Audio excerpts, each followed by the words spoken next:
दिल्लीत झालेल्या विद्यार्थ्याच्या लाठीचार्जच्या निषेधार्थ वंचित बहुजन आघाडीच्या वतीने गेवराई व गेवराई तालुक्यातील विविध गावे बंदचे आवाहन करण्यात आले होते।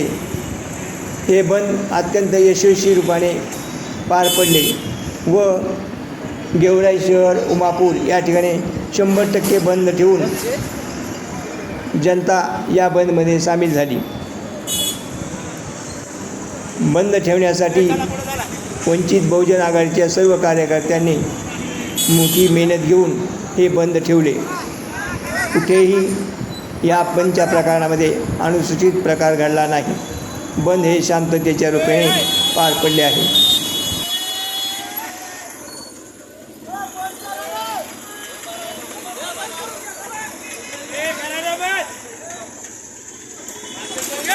छत्रपती शिवाजी महाराज